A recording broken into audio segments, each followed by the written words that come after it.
কে ছিল ওই লোকটা? হ্যাঁ, স্যার আমি চিনি না ওকে, আমি তো ঘরেই ছিলাম। ও হঠাৎ করে এলো আর আমার উপর অ্যাটাক করে দিল। কিন্তু স্যার আপনি হঠাৎ এখানে? অ্যাকচুয়ালি ডক্টর মীরার কেসটা আমাদের কাছে আছে। কে? মীরার কেস? ও আবার কি করলো? কাল রাতে মীরার খুন হয়েছে। কি খুন? Meera?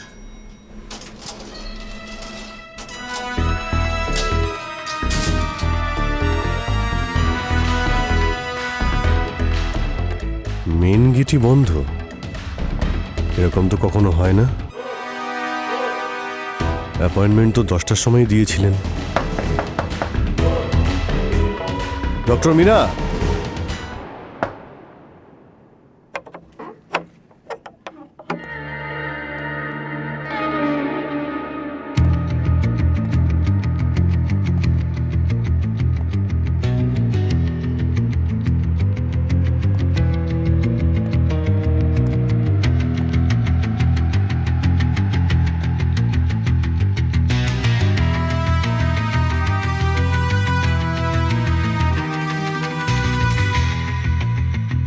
Doctor Meera,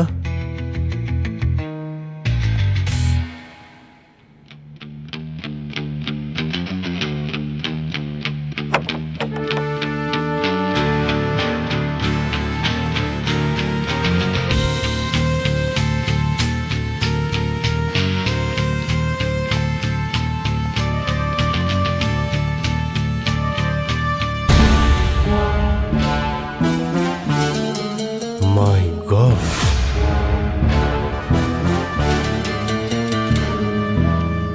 I am so sorry আমি লেট হয়ে গেছি।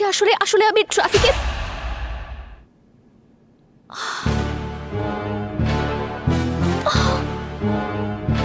ও মাই গড! ম্যাম,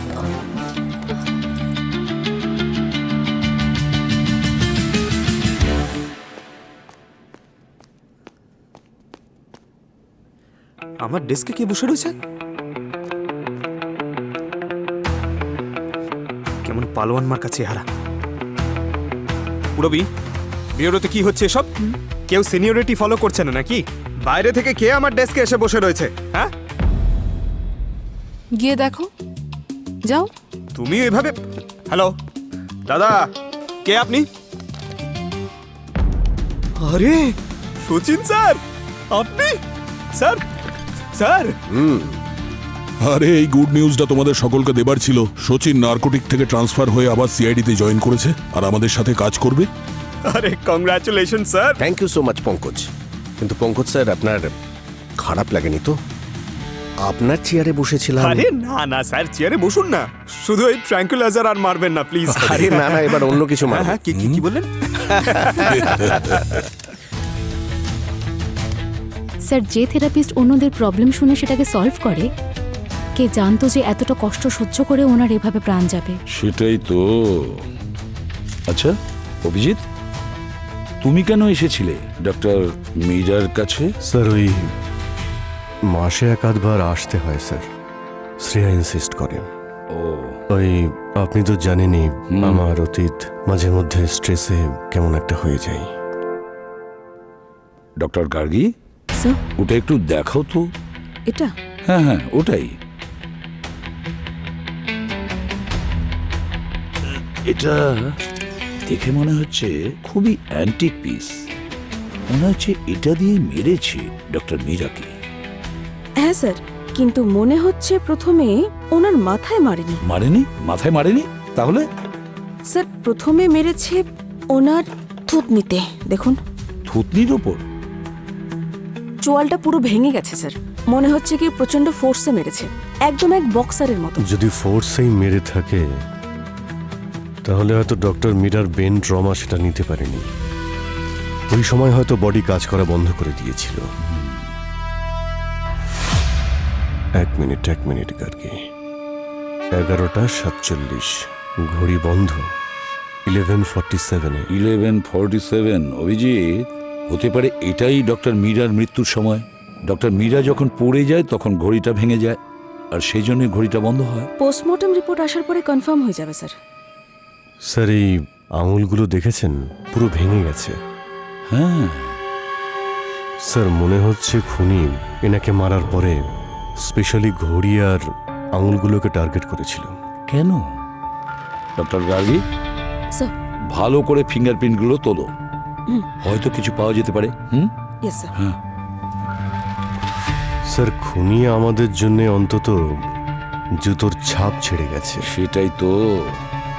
এই প্যাটার্নগুলো দেখুন, এই চিহ্নগুলোর চারদিকে এমনভাবে ছড়িয়ে আছে, আমার মনে হচ্ছে যে শুধু ফোন করতেই সে আসে। অভিজিৎ, প্যাটার্ন দেখে মনে হচ্ছে ও কিছু খুঁজছিল। ফুটপ্রিন্টের প্যাটার্ন তো সে কথাই বলছে। এখান থেকে গেছে রিসেপশন এরিয়ার দিকে। চলো স্যার এদিকটা, এদিকে আসুন। এদিকটা আছে। এখানে জুতোর রক্ত লাগার ছাপ রয়েছে স্যার। এগুলো সোজা ওই জানালার দিকে যাচ্ছে। হয়তো খুনি ওখান থেকেই পালিয়েছে। আর এই যে এটা দেখুন, এটা ডক্টর মীরার সার্টিফিকেট স্যার।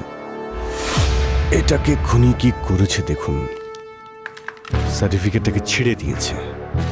এইভাবে ছিঁড়েছে, তার মানে সে যেই হোক না কেন তার মীরার ওপর খুব রাগ ছিল। স্যার, অদিতির জ্ঞান ফিরেছে।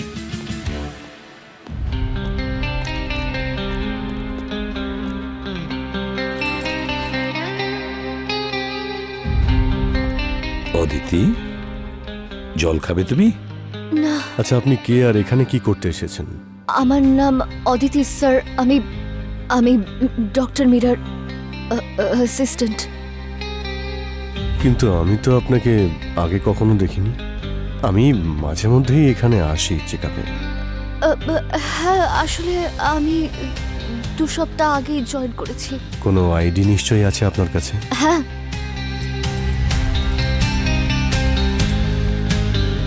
অদিতি, কাল রাতে আপনি কোথায় ছিলেন? কাল রাতে আসলে আমি ক্লিনিক থেকে তাড়াতাড়ি বেরিয়ে গিয়েছিলাম। কোনো বিশেষ কারণ ছিল? হ্যাঁ স্যার, আমি আসলে মুভি দেখতে গিয়েছিলাম। ও, মুভি দেখতে গেছিলে তুমি? টিকিট তো নিশ্চয়ই তোমার কাছে আছে। হ্যাঁ, আছে তো sir.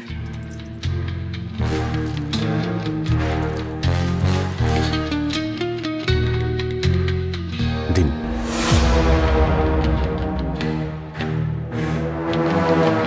Thank you. Welcome. Aditi, তোমার কারোর ওপর সন্দেহ আছে? আমি বলতে চাইছি যে তুমি ডক্টর মীরাকে কারোর সাথে ঝগড়া করতে দেখেছো? কোনো তর্ক বিতর্ক বা কেউ এমন আছে যে রাগের মাথায় কিছু বলেছিল ডক্টর মীরাকে? You know what I mean, understand? এমন কেউ আছে যাকে তুমি সন্দেহ করো? না স্যার, ডক্টর মীরা খুব ভালো মনের মানুষ ছিলেন। সবাই ওনাকে রেসপেক্ট করত আর খুবই সফট স্পোকেন ছিলেন। আচ্ছা, এর মধ্যে কি কোনো এমন কোনো মানসিকভাবে অসুস্থ পেশেন্ট এসেছিল, হয়তো সেই কাজটা করেছে? আসলে ডক্টর মীরা শুধুই হাই প্রোফাইল ক্লায়েন্টদের সঙ্গে মিট করতেন। এই যেমন ধরুন সেলিব্রিটিজ, পলিটিশিয়ানস, বিজনেস টাইকুনস, এনাদের সঙ্গে। আচ্ছা, high profile client. Abhijit, doctor মীরার সমস্ত ক্লায়েন্ট ও পেশেন্ট সেলিব্রিটিজ, পলিটিশিয়ান, বিজনেসম্যান তাদেরই দেখতেন। আর এদের মধ্যে তো সিক্রেট থাকবেই। আচ্ছা, এরকম হয়নি তো যে কথায় কথায় কেউ ডিসক্লোজ করে দিয়েছে যে কথাটা বলতে চায়নি, আর সেটা you know what I mean, সেগুলো লুকোনোর জন্য ডক্টর মীরাকে শেষ করে দিয়েছে? এখানে কোনো সিসিটিভি ক্যামেরাও তো দেখতে পাচ্ছি না। অদিতি, তোমাদের ক্লিনিকে সিসিটিভি ক্যামেরা আছে? না স্যার, নেই। নেই? থাকা তো উচিত ছিল। থাকলে আমাদের কাজটা সহজ হতো, বুঝতে পারতাম কে গিয়েছিল, কে এসেছিল। হ্যাঁ স্যার, আসলে লাগানো তো উচিত ছিল, কিন্তু ডক্টর মীরা নিজের ক্লায়েন্টদের প্রাইভেসি বজায় রাখতে চাইতেন, সেই জন্যেই। প্রাইভেসি? এরকম। 1 মিনিট স্যার। আচ্ছা অদিতি, তোমাদের সমস্ত পেশেন্টদের যেসব ফাইলস আছে, রিপোর্ট আছে, সেগুলো কি আন্ডার লক অ্যান্ড কি? হ্যাঁ হ্যাঁ স্যার, একদম। স্যার, উনি প্রাইভেসির কথা বলছেন, কিন্তু একজন পেশেন্ট ফাইল ওখানে ওপেন করেছিল। আরে আচ্ছা, স্যার এই বিল্ডিংয়ের নিচের সিসিটিভি ফুটেজ বের করেছি। স্যার এই 10:08 এই ব্লু কার এই ফ্রেমের মধ্যে আসে আর এ তো বাইরে চলে গেল। এই লোকটা স্যার হুডি পরে আছে। 11:50 এই 11:50 আসে আর এদিক ওদিক দেখছে। এ তো পাইপ বেয়ে উঠছে। হ্যাঁ,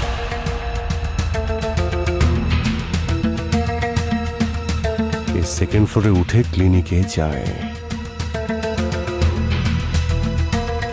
এই পেয়েছি 12:02। 12 মিনিট পর ও ওখান থেকে বেরিয়ে আসে আর পাইপ বেয়ে নেমে যায়। স্যার, ও 11:50 ওপরে উঠেছিল আর মিরার ঘড়ি 11:47 বন্ধ হয়েছিল। তার মানে এ তো খুনি হতেই পারে না। এটাও তো হতে পারে যে ঘড়িটা ভাঙার পরেও খুনি ঘড়ির টাইমটা পিছিয়ে দিয়েছে বিভ্রান্ত করার জন্য। বিভ্রান্ত করার জন্য। অভিজিৎ, 1 মিনিট, একটা জিনিস মনে পড়লো, একটু পিছিয়ে দাও তো। আরেকটু। যখন পাইপ বেয়ে নিচে নামছে তখন বাস। এই যে এবার প্লে করো। এখানে এখানে হ্যাঁ। পজ। দেখো পাইপে কিছু ঝুলছে মনে হচ্ছে।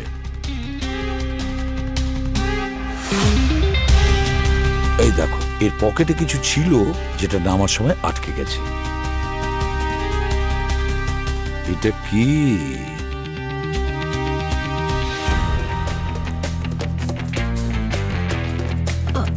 স্যার, এখানে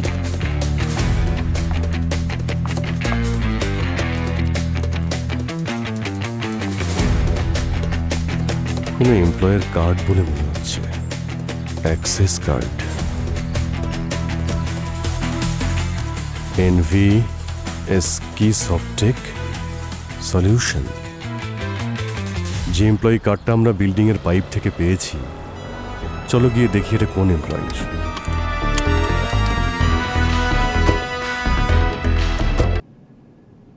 হ্যাঁ বলুন।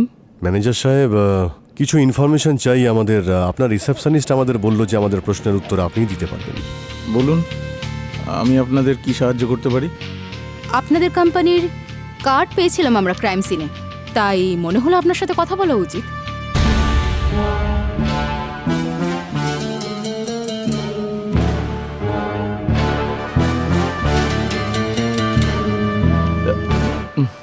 এই কার্ডটা কোনো মিস্টার রবির। রবি, দেখুন স্যার, আপনারা যান, তার কারণ আমি আগের বারের মতো চুপ করে বসে থাকবো না। কি হলো কি? দেখুন স্যার, আসলে আমি রবির ব্যাপারে আপনাদের সঙ্গে কোনো কথা বলতে চাই না, কারণ আমি চাই না এই জীবনে ওর সঙ্গে আবার আমার দেখা হয়ে যাক। দেখুন, ইনফ্যাক্ট আমি তো এই কোম্পানিতে ট্রান্সফারের আবেদনও করে ফেলেছি। ম্যানেজার সাহেব, না, না, ম্যানেজার না, সাহেব, না, না, না, এক মিনিট না, না, শান্ত ছেড়ে হন দিন। আপনি। আপনি আরে, বসুন। স্যার। আমরা সিআইডি থেকে। সিআইডি? হ্যাঁ, আমরা সিআইডি থেকে। আপনি শান্ত হন। আসলে এই অ্যাক্সেস কার্ড যেটা রবির, সেটা আমরা মার্ডার ক্রাইম সিনে পেয়েছি। মার্ডার? স্যার, আমি ভালো করেই জানতাম ওকে একদিন কাউকে না কাউকে ঠিক খুন করবে। ও খুব ভালো করে জানতাম। এই যে দেখুন স্যার, ওই করেছে এটা। সেদিন তো ও আমাকে খুন করে ফেলতো। কি হয়েছিল কি ওই দিন? রবি, তুমি তোমার কাজের রেসপন্স দেখেছো?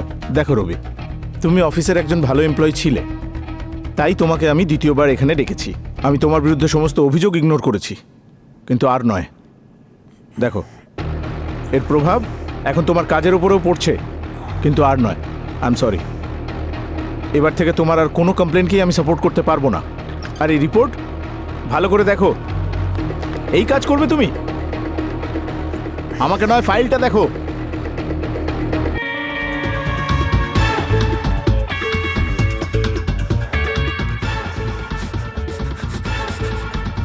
রবি, কি হচ্ছে কি তোমার?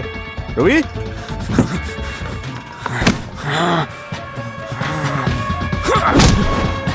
থ্যাংক গড স্যার, ভাগ্যিস সেদিন আমার কেবিনের বাইরে আমার অফিসের কিছু এমপ্লয়ি দাঁড়িয়েছিল, আর ওরা যেই আওয়াজ শুনলো ওরা ভেতরে এসে আমাকে বাঁচিয়ে নিল। তা না হলে স্যার সেদিন আমাকে মেরেই ফেলতো, কিন্তু এই কোম্পানি রিস্ক নিতে চায়নি, তাই কোম্পানি ওকে সাসপেন্ড করে দিয়েছিল। আর স্যার আমরা জানতে পেরেছি যে ও কোনো থেরাপিস্টের কাছে যেত, কিন্তু ওই যে কথায় আছে না স্যার, যে কুকুরের লেজ কখনোই সোজা হতে পারে না। ওর ভায়োলেন্ট টেন্ডেন্সি। আপনি আমাদের রবির অ্যাড্রেস দেবেন? স্যার আমি অদিতির স্টেটমেন্ট ভেরিফাই করেছি, ও সত্যিই বলছে, ওর ব্যাকগ্রাউন্ড ক্লিয়ার আছে। আর মার্ডারের রাতে ওর ফোনের লোকেশন মুভি হলের পাশেই ছিল, তারপরেই ওর ফোন সুইচ অফ হয়ে যায়। হ্যাঁ অভিজিৎ, আচ্ছা, এই মিরার পেশেন্ট লিস্টে কোনো রবি নামের পেশেন্ট আছে? হ্যাঁ স্যার, ক্রাইম সিনে যে ডকুমেন্ট পাওয়া গেছিল ওখানে একটা নাম ছিল রবি, আর ও একজন পেশেন্ট। ও স্যার আরেকটা কথা স্যার, এই লোকটির ওসিডির একটা প্রবলেম আছে। 6 মাস আগে এই রবির একটা কার অ্যাক্সিডেন্ট হয়েছিল, তারপর থেকে ওর বিহেভিয়ার চেঞ্জ হয়ে যায়, কথায় কথায় ও রেগে যায়। একবার তো অফিসে ওর এমপ্লয়ের সঙ্গে একটা ঝামেলাও হয়ে যায়, হাতাহাতিও করে ফেলেও। সিকিউরিটিকে আসতে হয় ঝামেলা থামাতে। আর স্যার রবির কোম্পানি ওকে তারপরে ওয়ার্ক ফ্রম হোমের পাশাপাশি থেরাপিস্টের কাছে থেরাপি নিতে বলেছিল। তার মানে থেরাপির জন্যও ডক্টর মীরার কাছে গেছিল। যদি আমরা ওখানে ওর আইডিটা পাই তাহলে হতে পারে ডক্টর মীরার খুন ওই করেছে। স্যার ওসিডির পেশেন্ট এত ভয়ঙ্কর হতে পারে? হতে পারে। কারো কথা যদি পছন্দ না হয়, ওর ওসিডির সমস্যার জন্য রবি যে কারোর সঙ্গে হাতাহাতিও করে ফেলে।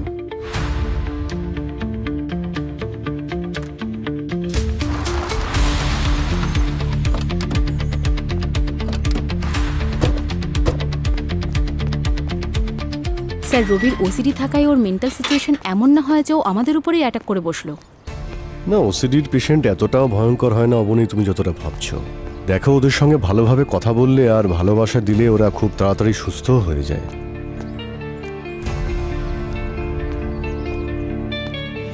আচ্ছা, কোন ফ্লোরে? সেকেন্ড।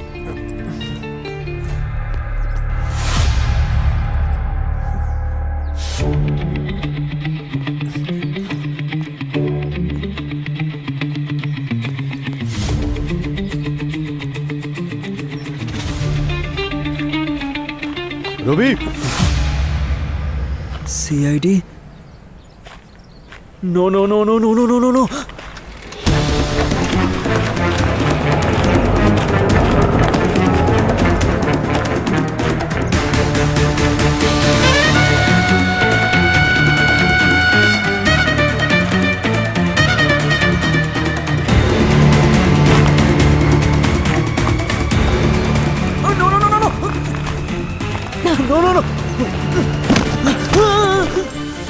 তোর পালানোর খুব ইচ্ছে না?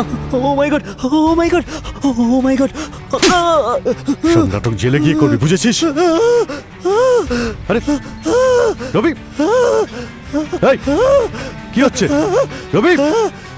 আরে আরে স্যার, রবি, মাই গড, কিছু একটা প্রবলেম হচ্ছে। স্যার মরে যায়নি তো আবার? রবি, মাই গড, ওকে এক্ষুনি হসপিটালে নিয়ে যেতে হবে। তাড়াতাড়ি অ্যাম্বুলেন্সে ফোন করো।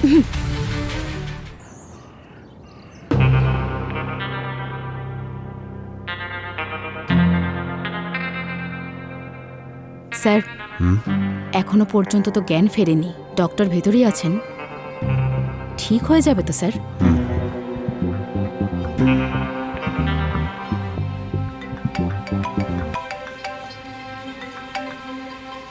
হ্যাঁ গার্গী, স্যার ক্রাইম সিন থেকে যে এভিডেন্স পাওয়া গিয়েছিল সেখান থেকে 45টা ফিঙ্গারপ্রিন্টস পাওয়া গেছে, যার মধ্যে 4টে ফিঙ্গারপ্রিন্টস রবির।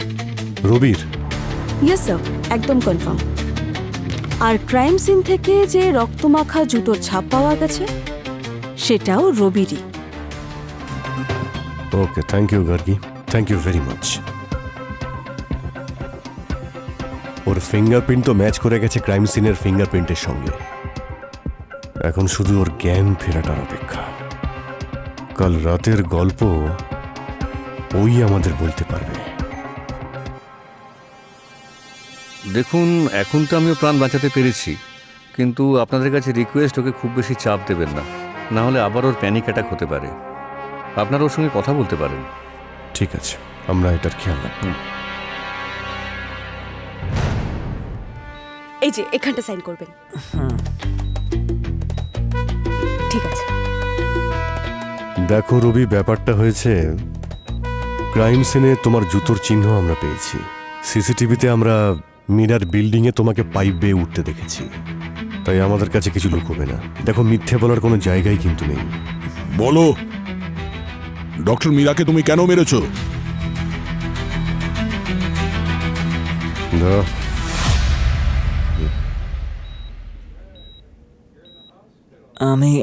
আমি মারিনি ওকে।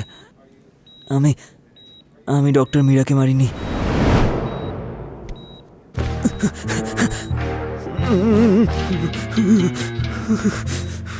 One two three, 1 2 3 2 3, 1 2 3।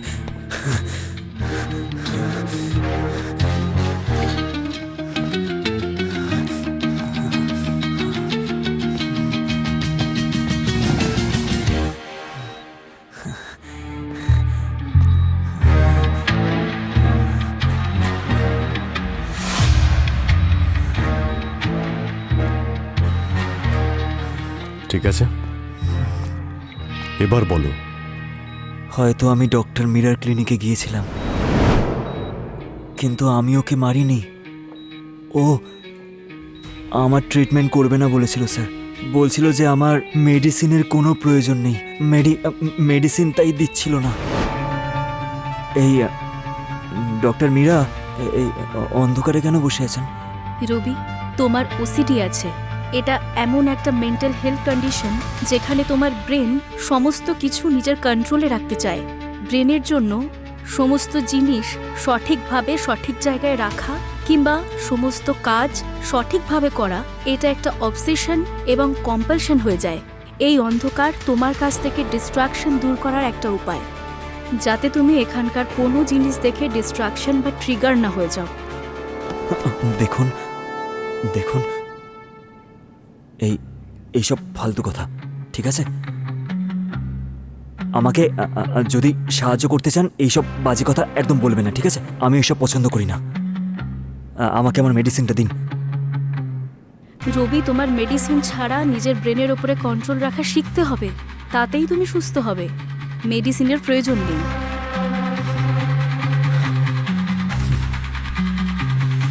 আপনি বুঝতে পারছেন না। আমাকে আমার মেডিসিনটা দিন, আমাকে আমার মেডিসিনটা দিন। কিন্তু স্যার, ও কি করে জানতো যে আমার মেডিসিনের কোনো দরকার নেই? দেখুন, আমি কিছু বুঝতে পারছি না। 1 2 3।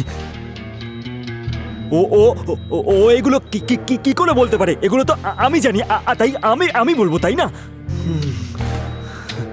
স্যার, আমি ওই মেডিসিন ছাড়া আমি বাঁচতে পারবো না স্যার। মেডিসিন ছাড়া আমার ঘুম আসে না। আমি ঠিক করে কিছু খেতেও পারি না স্যার। খালি ভাবেই স্যার, 24 ঘন্টা আমার মাথা কাজ করে না স্যার। আমার ওই মেডিসিনের খুব দরকার ছিল। আমি তো ডক্টর মীরার ক্লিনিক থেকে ওই প্রেসক্রিপশন নেওয়ার জন্য গিয়েছিলাম স্যার, মেডিসিনের।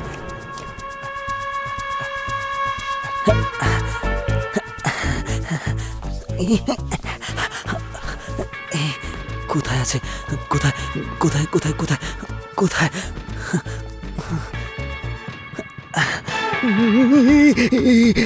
1 2 3 1 1 1 1 1 2 3 1 2 3 1 2 3।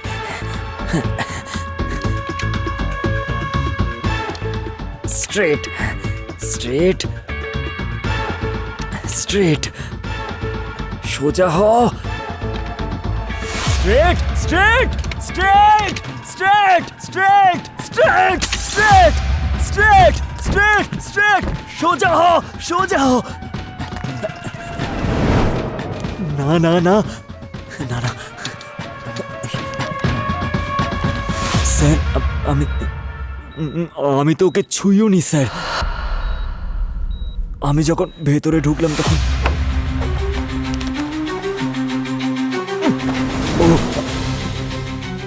ও অলরেডি কোথায় আছে? মরে গেছিল স্যার।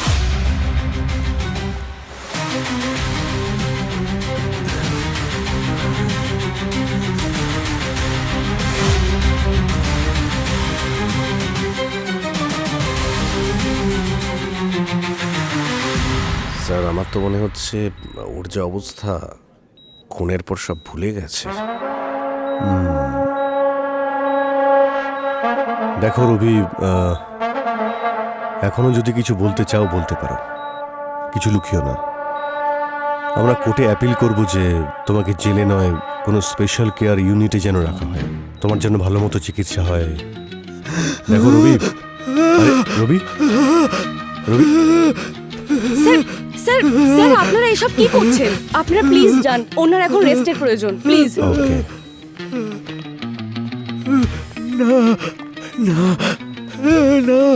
টেনশন করবেন না। ডক্টর, হ্যাঁ বলুন। এই পেশেন্টের 24 ঘন্টার হেলথ আপডেট আমাদের চাই। আর একটা কথা মনে রাখবেন, কোনোভাবে যেন এই পেশেন্ট হসপিটাল থেকে বাইরে না যায়। ডোন্ট ওয়ারি স্যার, আমি চেষ্টা করছি। Thank you. ডক্টর মীরার মৃত্যুর টাইম রাত 11টা থেকে 12টার মধ্যে। আর সিসিটিভি ফুটেজের হিসেব অনুযায়ী রবি ডক্টর মীরার অফিসে ঢুকেছে রাত 11:50 ক্রাইম সিন দেখে মনে হচ্ছিল যে খুনি মীরাকে মারার আগে অনেক টর্চারিং করেছে। আরেকটা কথা স্যার, ক্রাইম সিনে যে মার্ডার ওয়েপনে হ্যান্ডপ্রিন্ট পাওয়া গেছে সেই অনুযায়ী খুনি রাইট হ্যান্ডেড। আর রবি লেফট হ্যান্ডেড। হসপিটালের ডকুমেন্ট সব ও লেফট হ্যান্ডে সাইন করেছে, আর তারপরে লেফট হ্যান্ড দিয়ে জলও খেয়েছিল। মানে রবি ঠিকই বলছিল স্যার।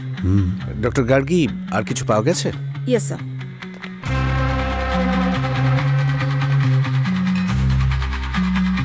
এই দেখুন স্যার, সিমেন্টের ফ্রেশ পার্টিকলস আমি ক্রাইম সিন থেকে পেয়েছি। তার মানে হলো এই যে খুনি ডক্টর মীরার ক্লিনিকে আসার আগে হয়তো একটা কনস্ট্রাকশন সাইটে গিয়েছিল। স্যার আমাদের লিস্টে একজন সাসপেক্ট আছে, ডক্টর মীরার এক্স বয়ফ্রেন্ড নিখিল। ও তো আর্কিটেক্ট। গত কয়েক সপ্তাহ ধরেই মীরাকে সমানে কল আর মেসেজ করে যাচ্ছিল, কিন্তু মীরা ওর কোনো কল বা মেসেজের রেসপন্স করেনি। নিখিল? স্যার আর এই সিমেন্ট পার্টিকলসে আমি টোব্যাকোর ছাইও পেয়েছি। আচ্ছা, তার মানে খুনি স্মোকিং করে? হ্যাঁ, কিন্তু এটা সিগারেটের ছাই নয়, এটা সিগারেট ছাই, লাইক কিউবান সিগার্স। আর স্যার এই সেম ছাই আমি ডক্টর মীরার কেবিনে রাখা অ্যাস্ট্রের মধ্যেও পেয়েছি। দেখা করতে হচ্ছে এই নিখিলের সঙ্গে। এ আবার সে নয় তো যে সিগারেট ধোঁয়ায় আমাদের বোকা বানাতে চাইছে।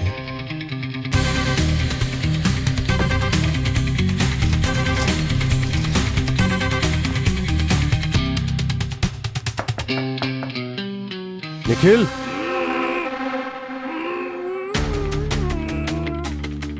ভিতর থেকে একটা গোগানি শব্দ আসছে।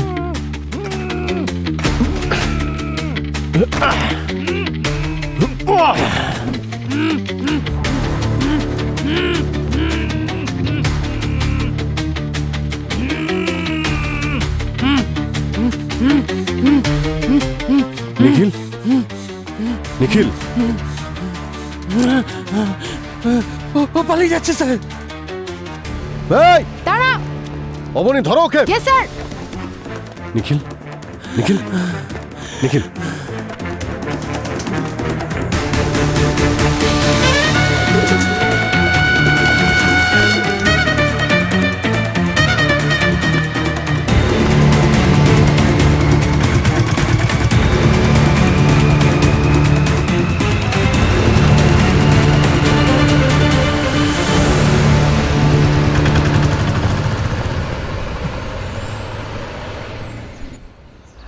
এই নাও জল খাও। কে ছিল ওই লোকটা? হ্যাঁ স্যার আমি চিনি না ওকে, আমি তো ঘরেই ছিলাম। ও হঠাৎ করে এলো আর আমার উপর অ্যাটাক করে দিল। কিন্তু স্যার আপনি হঠাৎ এখানে?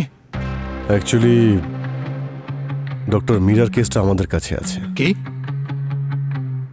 মীরার কেস? ও আবার কি করলো? কাল রাতে মীরার খুন হয়েছে। কি খুন? মীরা?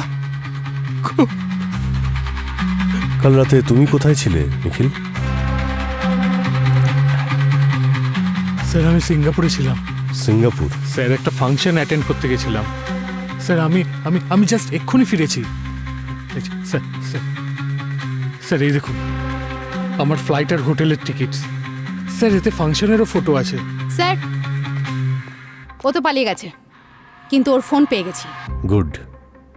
নিখিল, তুমি আচ্ছা, তুমি মীরাকে অনেক মেসেজ করেছিলে, অনেক কল করেছিলে, কিন্তু মীরা কোনো রিপ্লাই করেনি। ব্যাপারটা কি? স্যার, আমার আর মীরার ঝামেলা হয়েছিল, কিন্তু আমি মীরাকে খুব ভালোবাসতাম, আর আমি চাইতাম শুধু ও আমার জীবনে যেন আবার ফিরে আসুক। সিগার খাওয়ার শখ আছে তোমার? No sir, never in my life. In fact sir, আমি তো ড্রিঙ্কও করি না। আচ্ছা, তুমি এমন কাউকে চেনো যার এই শখ আছে আর সে মীরাকে খুনও করতে চায়? হ্যাঁ স্যার, রাজন। স্যার, ও মীরার পেশেন্ট। স্যার, ও পুরোপুরি পাগল ছিল না, কিন্তু ও মীরার পিছনেই পড়েছিল, আর বেশ কয়েকবার আমাকে থ্রেটও করেছিল যাতে আমি মীরার থেকে দূরে চলে যাই। রাজন নিখিলের ওপর যে আক্রমণ করেছিল, তার মোবাইল থেকে যে নাম্বারে শেষবার ফোন করা হয়েছিল, সে এই রাজন। এখন সন্দেহের তীর রাজনের দিকে ইশারা করছে। স্যার, এটা রাজেনের ফাইল, যেটা অবনী ক্লিনিক থেকে নিয়ে এসেছিল। এই দেখুন, অ্যাংজাইটি, বাইপোলার, অ্যাঙ্গার আউটবার্স্ট।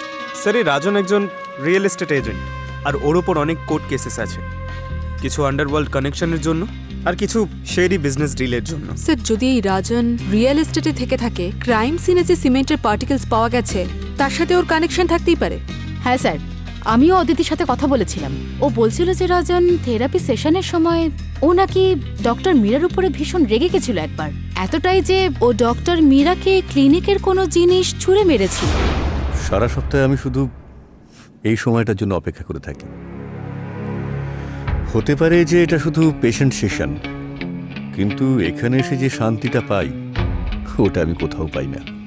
এটা খুব ভালো কথা রাজন, যে তুমি তোমার থেরাপিস্টের সাথে খুব কমফোর্টেবল ফিল করো, কিন্তু আমাদের সেশনের একটা পারপাস থাকে যেটা তুমি পুরোপুরিভাবে পালন করছো না। আমি জানি আমার বলা কোনো থেরাপি এক্সারসাইজ তুমি করছো না। তোমার কি আমার কোনো কথাই ভালো লাগে না? একবারও আমার কোনো প্রশংসা করেছো? রাজন, আমি শুধুই তোমার সাহায্য চাই না আমি শুধু সামান্য একটু সহানুভূতি চেয়েছিলাম, আর তুমি তাও দিতে পারছো না। কেন বলো তো, কেন? আমি তোমাকে কিছু জিজ্ঞেস করছি মীরা, আমি তোমাকে কিছু জিজ্ঞেস করছি, আর তুমি মীরা।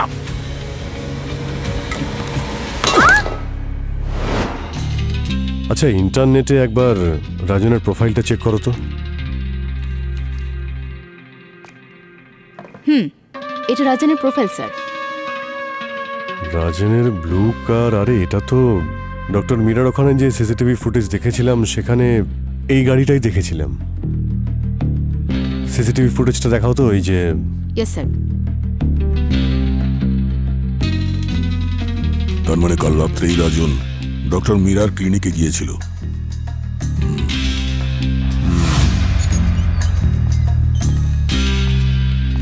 এক্সকিউজ মি, আমরা একটু ওয়েট করুন, স্যার এখন বিজি আছেন।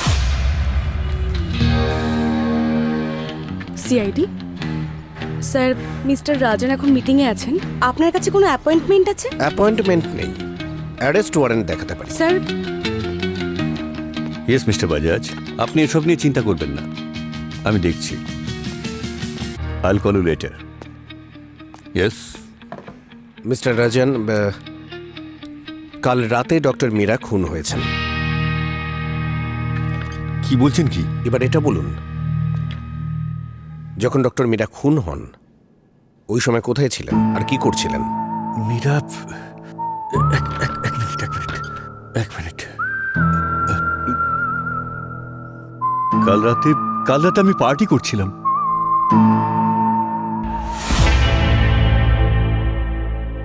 এই সিগারেট আপনি খান?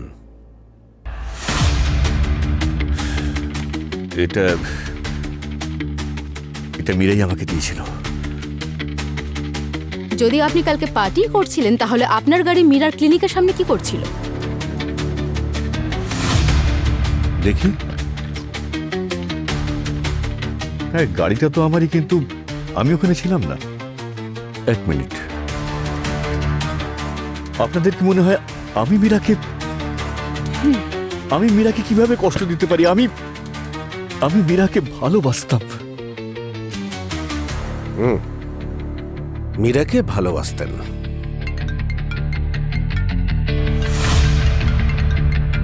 আর নিখিলকে ঘৃণা, এই জন্য নিখিলের কাছে লোক পাঠান আপনি। নিখিল? হ্যাঁ, আমি ওর বাড়ি লোক পাঠিয়েছিলাম, কারণ ও ঈর্ষা করতো আমার আর মীরা রিলেশনশিপকে।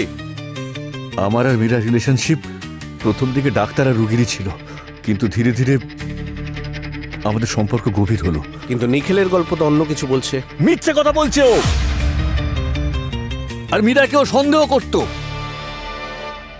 মীরার সঙ্গে ওর ব্রেকআপ হয়ে গিয়েছিল, তাও মীরার পেছনে পড়ে থাকতো।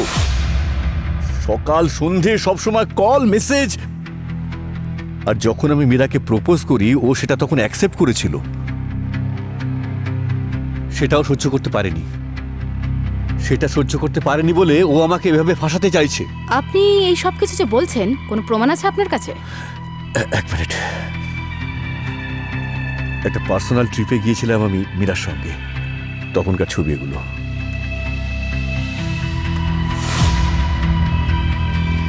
এই ট্রিপেই আমি প্রপোজ করেছিলাম মীরাকে।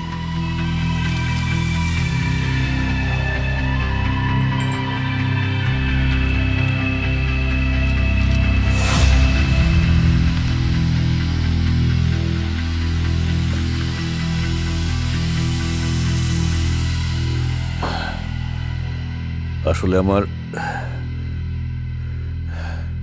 অ্যাংজাইটি ডিসঅর্ডারে খুব সাহায্য করেছিল মীরা আমাকে।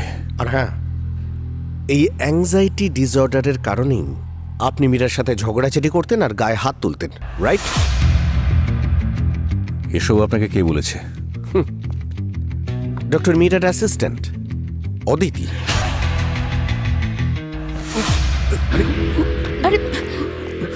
রাজন, ও মাই গড,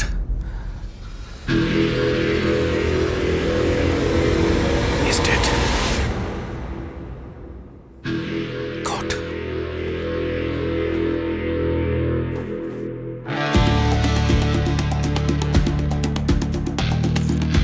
স্যার, রাজনের সেক্রেটারি কনফার্ম করে দিয়েছে, ও সত্যি বলছে। কাল রাতে ও পার্টিতেই ছিল, আর স্যার এই পার্টির অ্যাড্রেসও আমি পার করে নিয়েছি। পারফেক্ট। দুটো ব্যাপার হতে পারে। হয়তো রাজন ঠিকই বলছিল যে খুনও করেনি, অর্থাৎ গাড়িটা জেনে বুঝে ওখানে কেউ রেখেছিল যাতে সন্দেহ রাজনের ওপর পড়ে। কি অদ্ভুত ব্যাপার না স্যার? যদি খুনির রাজনকে ফাঁসানোরই ছিল, তাহলে ওকে মারতে গেল কেন? এটা তো তখনই জানা যাবে যখন খুনিকে আমরা নাগালে পাবো। জানতে হবে যে গাড়িটা ওখানে কে রেখেছিল, আর যদি গাড়িটা বেরিয়েই থাকে তাহলে সেটা চালাচ্ছিল কে।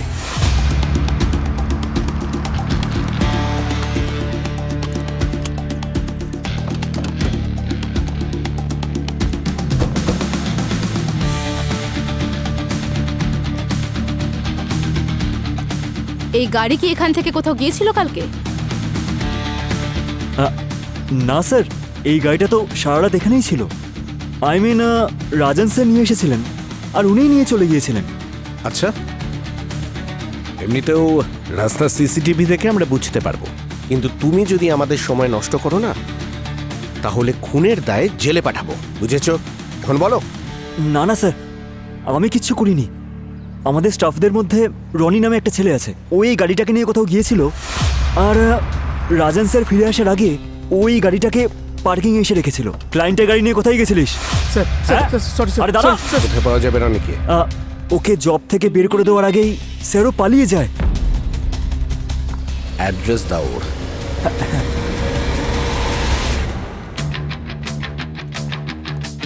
স্যার,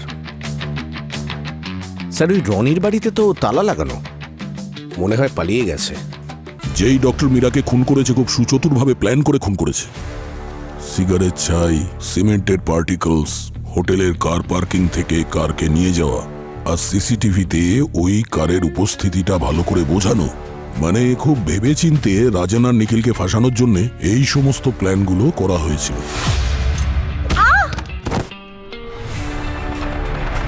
স্যার, রাজনকে ডক্টর মীরার খুনে ফাঁসানোর পরে ওকে মেরে ফেলার কি মানে হয়? হ্যাঁ স্যার, এই আলট্রা প্রো ম্যাক্স খুনিটা আসলে কে? খুনি আসলে নিজেকে খুব বুদ্ধিমান বলে মনে করছেন। এই রাজনের ফোনে এই ছবিটা দেখছো দয়া?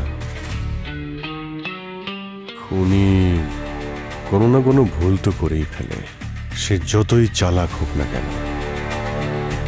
এও করেছে।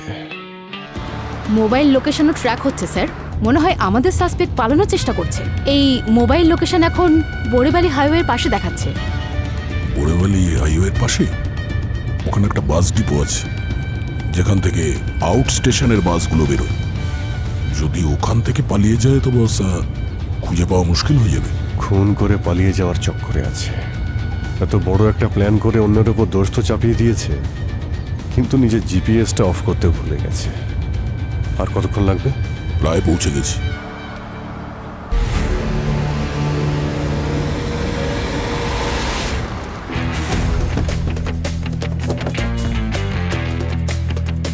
আরে খুব তাড়া আছে মনে হচ্ছে সেক্রেটারি ম্যাডাম। আসলে ফ্যামিলি ইমার্জেন্সি হয়েছে। আরে অন্তত মোবাইল ফোনটা তো অফ করে দিতে, জার্নিতে প্রবলেম হতো না। আরে আরে আরে আরে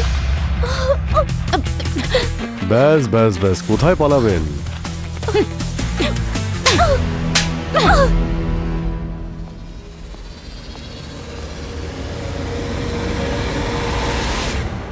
তোমার কিন্তু মীরার আংটিটা পরে ক্রাইম সিনে আসা একদমই উচিত হয়নি।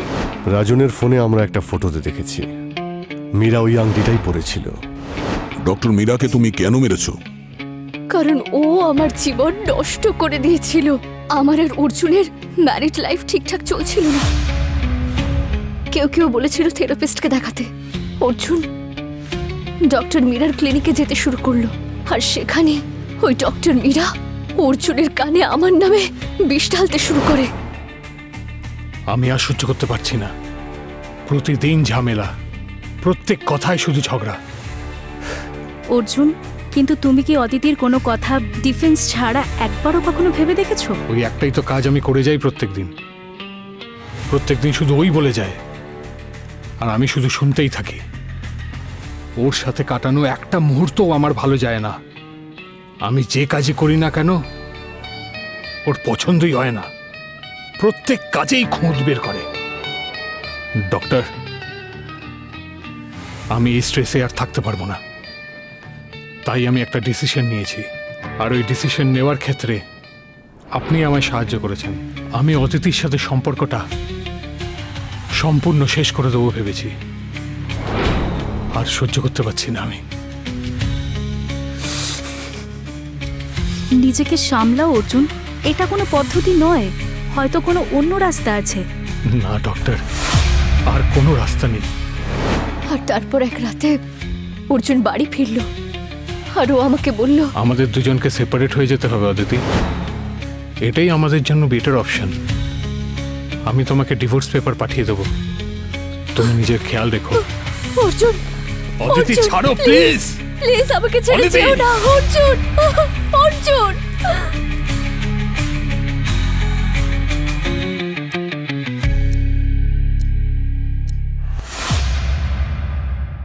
তো এই জন্যে তুমি মীরার ক্লিনিকে 11:47 পর্যন্ত অপেক্ষা করেছিলে? কারণ আমি চেয়েছিলাম ঠিক যে সময়ে মীরা আমার জীবন নষ্ট করেছিল, আমিও ঠিক সেই সময়ে ওর জীবন নষ্ট করে দেব ভেবেছিলাম। আমাদের ডিভোর্স হওয়ার পর আমি মীরাকে ট্র্যাক করতে শুরু করলাম। জেনে বুঝে ওর পেশেন্ট হওয়ার নাটক করলাম। আমি যেভাবেই হোক প্রতিশোধ নিতে চাইছিলাম। আমি সঠিক সময়ের অনেক অপেক্ষা করেছি, আর তার মাঝেই আমি ওর আর রাজনের সম্পর্কের ব্যাপারে জানতে পারি। কেউ আমার জীবনটা নষ্ট করে এত খুশি কি করে থাকতে পারে? আর মীরার মার্ডারের অপরাধ তারই প্রেমিক রাজনের উপর পড়ে, তাহলে এর থেকে সাধ্যের বিষয় আমার জন্য আর কি হতে পারতো স্যার?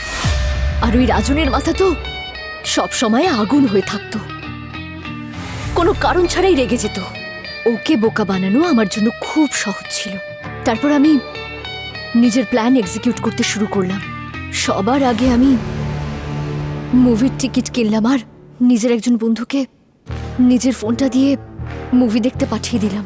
তারপর আমি রনিকে টাকা দিয়ে রাজনের কারকে হোটেল থেকে বাইরে বের করলাম, আর ওই কারটা নিয়ে আমি মীরার ক্লিনিকে পৌঁছালাম।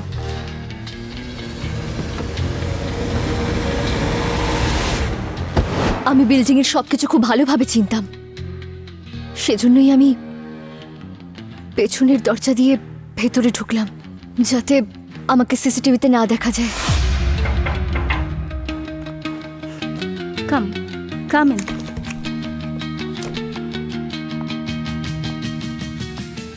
কি ব্যাপার অদিতি, তুমি এত রাতে কল করেছিলে? কি হয়েছে বলো বলো অদিতি, কি হয়েছে? ম্যাম, আসলে ভয় পেও না, তুমি আমাকে বলতে পারো কি বলতে চাইছিলে তুমি এত রাতে। বলো অদিতি, কি থটস আসছিল তোমার মনের মধ্যে?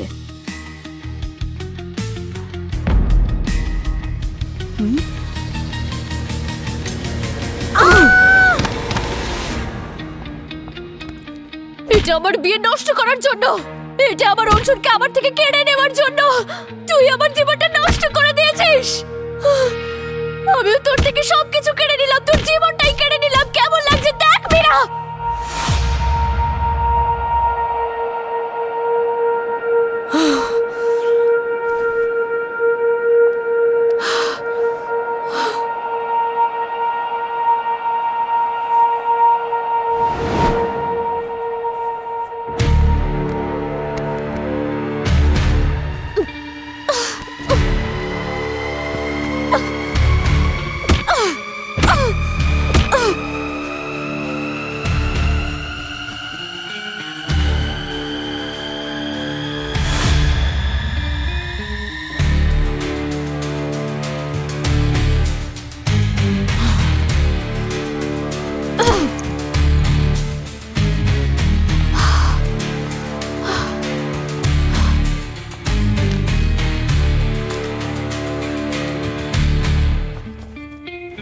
রাগের মাথায় আমি রাজনের ফাইলটা ওখানে রাখতেই ভুলে গিয়েছিলাম। সেই জন্য আমি পরের দিন সকালে আবার ওখানে পৌঁছালাম। যখন আমি ওখানে পৌঁছলাম তখন দেখলাম যে আপনি ওখানে আগে থেকেই ছিলেন। ও মাই গড! তারপর আমি অজ্ঞান হওয়ার নাটক করলাম যাতে আমি টাইম পেয়ে যাই রাজনের ফাইলটা ওখানে প্লেস করার জন্য। আর রাজনের ওষুধে বিষ কখন মেশালে? যখন আমি ওর গাড়ি চুরি করেছিলাম তখন ওর ওষুধ গাড়িতেই রাখতো। আমি রাজনকে মারতে চাইনি, কিন্তু ওকে মারতে হলো যাতে ও সিআইডির সামনে নিজেকে ডিফেন্ড করতে না পারে। মেয়েরা যদি ছেলেদের পেছনে পড়ে তো হিংস্র হয়ে যায়, তাহলে খুব ভালো যে আমি সিঙ্গেল। যখন কোনো স্বামী স্ত্রীর সম্পর্ক বিচ্ছেদ হয়ে যায় তখন তারা নিজেদের জীবনটা নতুন করে শুরু করতে চায়, যেটা তুমিও করতে পারতে অদিতি, কিন্তু তুমি এরকমটা করোনি। তুমি নিজের ভুল সংশোধন করার পরিবর্তে ডক্টর মীরা আর রাজনকে খুন করে নিজের জীবনটাকে সারা জীবনের জন্য জেলের অন্ধকার কুঠুরিতে ঠেলে দিলে।